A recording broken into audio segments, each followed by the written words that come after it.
Hello and Merry Christmas to each and every one of you out there. Max here with Crypto Talk Now, here to basically squash some misinformation that's out there in regards to Quant's ERC-20 token, which is basically QNT. So without further ado, we're going to go ahead and jump right into this, and this is basically a brief update to squash the information, if you will. So I'm going to go ahead and full screen this. And actually, it comes from a comment from our particular, one of our Quant videos, this particular one right here. You know, Quant, 1% of Web3 equals 1.4 trillion. I actually really appreciate the comment. It's not that it was misinformation from Crypto Knight 007 or anything like that, but I will go ahead and read his particular comment. And once in a while, we'll definitely do these types of things. But it states, if ETH will go off the market because of gas fees, being basically so expensive, will this affect Quant? Because, for instance, Quant is an ERC-20 token, right? That is something that gets brought up quite a bit, right? So, I referred back to him. I said that's a very good question. Personally, I don't see ETH going off the market, and I don't. I said maybe being delisted from some centralized exchanges, but not delisted from everything, right? Because even with XRP, right, it's not really delisted from everything. You could get on, KuCoin, you could get off of, a few other exchanges and so on. You can still basically get it, right? So with that said, I came back with that response, and then I, of course, linked them to basically what I'm going to explain to you guys right now. So, as you see right here, QRC-20 smart contracts. And this is an area of concern that basically needs to be shared with you, whether you're aware of this or not. A lot of you guys basically are, but let's face it, a lot of you guys simply aren't. And, even on our live shows, we have people, for instance, who will state, I don't understand why Quant is a ERC-20 token. This is why I don't want to get into it, and so on. If anything, hopefully this will alleviate some of those basic concerns. So here it is. So as you can see right here, it says Overledger's 2.17 release launched the smart contract capability as a QRC-20 standard for commercial stablecoins and payments. And oh, by the way, if you're wanting the full thing on this, you can go to the Quant site. This was published all the way back on March 7th of 2022.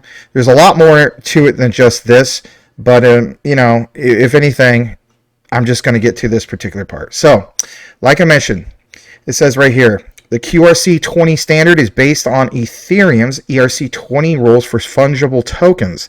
QRC-20 functions like its Ethereum standard counterpart with the same definitions and structure for its smart tokens. QRC-20 enables user to create tokens, approve them, decide how much are basically transferred, provide information on account balances, and sets limits to the total supply. Now we're going to get into the specifics in regards to the gas fees, because that's the main thing, right? People are basically saying, they're worried about the whole thing of, well, if ETH gets much worse than it is, we're going to be stuck with really bad, gas fees because, Quant is the ERC-20 token. And if anything, when this goes to the moon, parabolic and so on, and I, decide to cash out my Quant, which, by the way, I'm not cashing out my Quant. If anything, I would stake it, but to each his own. But, fair enough.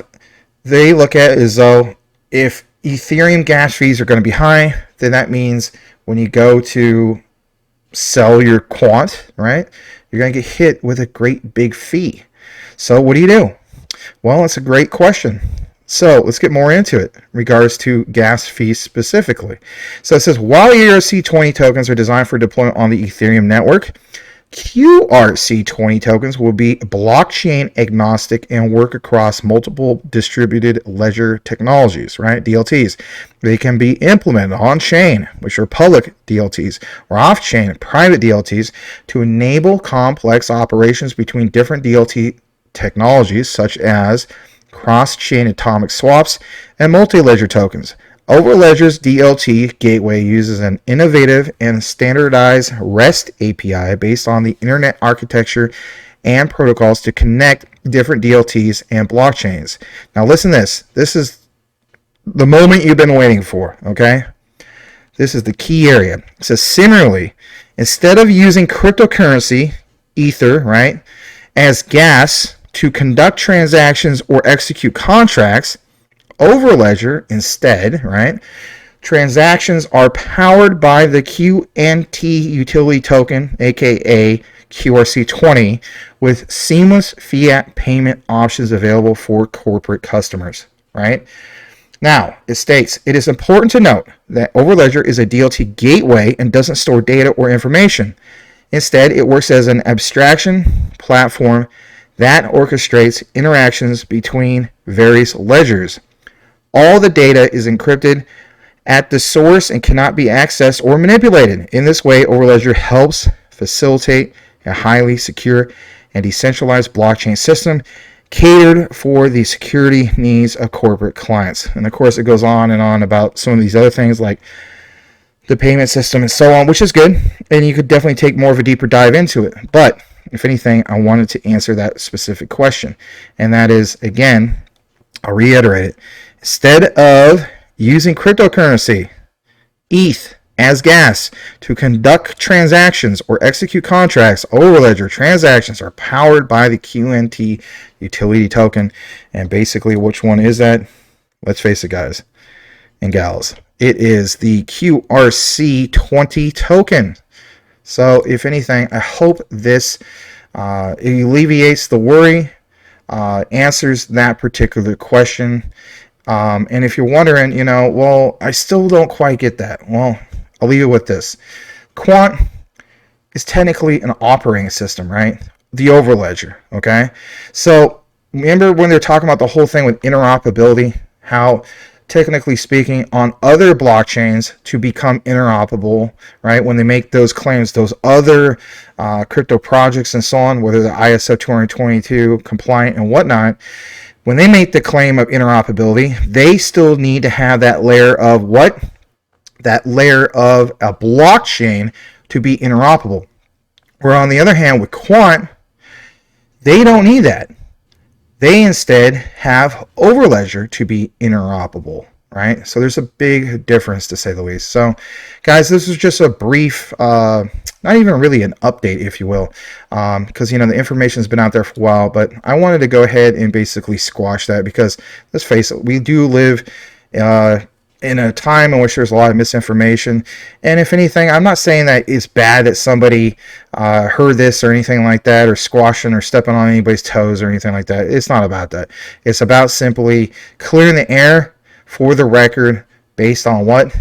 Actual documentation straight from the Quant team. So, guys, if you enjoyed this particular video, like, comment, and subscribe. If you haven't done so already, by all means, hit that bell notification if you enjoy or appreciate the particular Quant coverage that we bring you guys literally almost daily. I hope you're all having a really good Merry Christmas this weekend. And with that said, everybody, we'll see you on the next one.